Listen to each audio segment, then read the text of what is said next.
অর্ক কুমার নাগ, actually আপনারা বোধহয় খুব সুন্দর শিল্প করছেন, কখনো ঘেটে দিয়ে, কখনো এই ধরনের অফেন্সে গিয়ে, কখনো ডিফেন্সে গিয়ে, মানে বেসিক্যালি অন্ধকারেই রাখতে চান, অন্ধেরা কায়েম রহে। প্ল্যানটা কি আপনাদের বাংলা নিয়ে?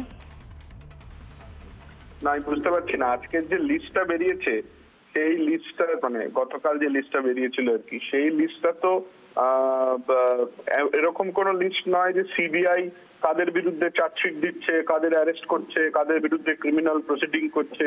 এটা একটা লিস্ট যেটা সুপ্রিম কোর্টের ডিরেকশনে বেরিয়েছে যে কাদের বিরুদ্ধে টেন্টেড হওয়ার অভিযোগ আছে, এবং সেই অভিযোগের ভিত্তিতে যদি কোনো স্টেপস নিতে হয় সেটা সিবিআই এর নেওয়ার কথা। আপনিও জানেন, আমিও জানি, সিবিআই একটা হাতির দাঁতের মতো অর্গানাইজেশন। তারা বাবু 1800 জন, এই 1800 জনের নাম যে লিস্টে আছে, আপনি নিজেও কি চান এই 1800 জনকে সিবিআই জেরা করুক?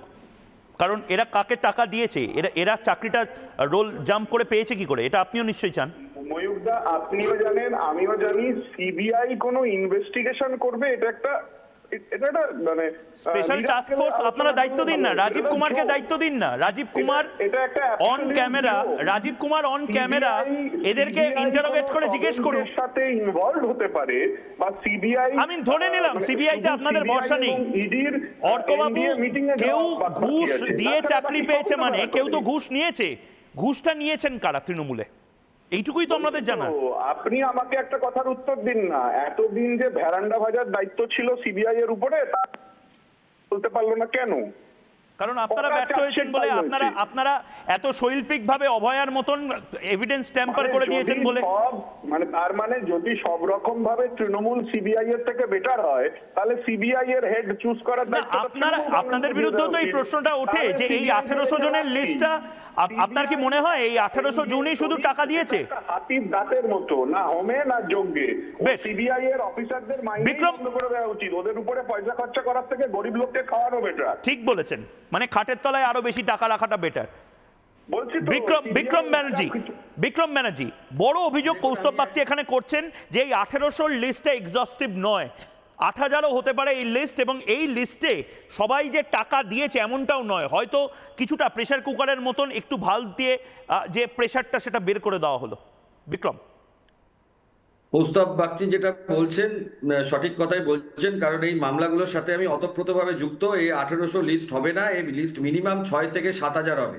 সুপ্রিম কোর্টে আমরা যে টেন্টেড লিস্ট বা টেন্টেডের সংখ্যা জমা করেছিলাম, সেটার সংখ্যা ছিল 10,750, গ্রুপ সি গ্রুপ ডি 9, 10, 11, 12 মিলিয়ে।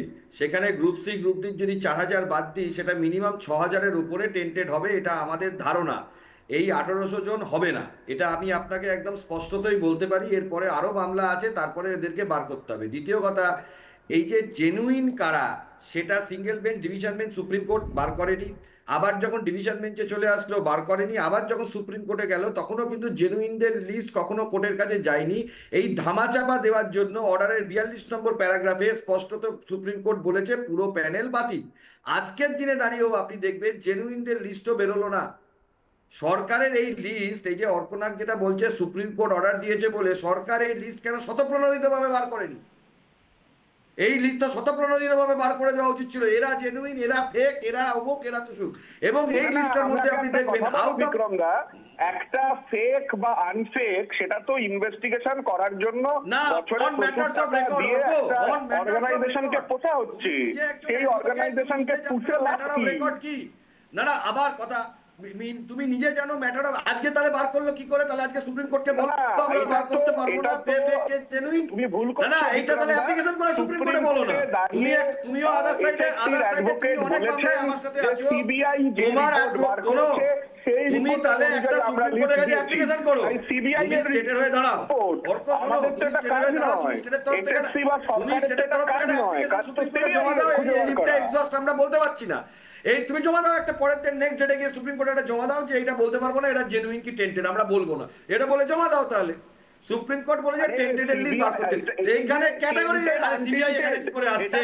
সার্ভিস জুরিসপ্রুডেন্স অর্ক আইনি তর্ক করার জায়গা যদি হতো তাহলে সার্ভিস জুরিসপ্রুডেন্সে কখনো এটা হয় না যে সিবিআই কি বলবে তার উপর ভিত্তি করে চলবে। সার্ভিস জুরিসপ্রুডেন্সে প্রিপন্ডারেন্স অফ প্রবাবিলিটি ভিত্তিতে চলে। এটা তুমি বেটার জানো, সেই অর্গানাইজেশন এসে তোমাকে বলবে যে এটা ঠিক এটা ভুল, এটা কোন দেশের অর্গানাইজেশন বলবে? সার্ভিস জুরিসপ্রুডেন্স চলেই হলো প্রিপন্ডারেন্স অফ প্রবাবিলিটি।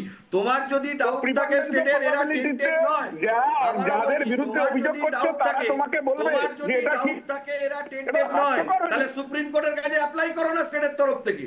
না আমার খুব সহজ, না বিক্রম দা অর্কদা, আমার খুব সহজ একটা প্রশ্ন। আমি জানতে চাই যারা ঘুষ দিয়েছে তাদের লিস্ট যদি বেরোয়, যারা ঘুষটা নিল তাদের লিস্ট কেন আমরা পাবো না? অ্যাপ্লিকেশন করা, আরে অ্যাপ্লিকেশন তারিখ পে তারিখ এই সমস্ত কিছু করে তো এতদিন ধরে আপনারা কেসটাকে ঘেটে রেখে দিলেন।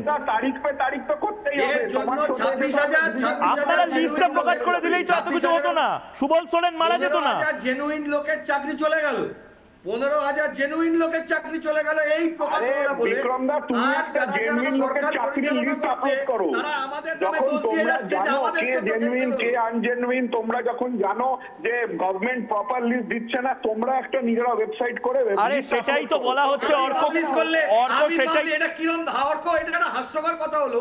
আমি যদি পাবলিশ করে দিই সেটা সরকার এবং কোর্ট মেনে নেবে, এটা কোনো যুক্তিযুক্ত কথা হলো। আমি যদি পাবলিশ করে দিই তাহলে এটা সরকার আর কোর্ট মেনে নেবে। দেওয়া সমস্ত এটা কি ধরনের কথা হচ্ছে? তাহলে ঠিক তথ্যটা কার কাছে আছে সেই তথ্যটা তোমরা পাবলিশ করে দাও। সেটাই আমি দুজনকেই থামাই। নানা ধরনের কন্টেন্ট দেখার জন্য লাইক করুন, শেয়ার করুন আমাদের ফেসবুক পেজ, সাবস্ক্রাইব করুন আমাদের ইউটিউব চ্যানেল। পাশাপাশি অন্যান্য ব্রেকিং নিউজের জন্য অবশ্যই চোখ রাখুন রিপাবলিক বাংলায়।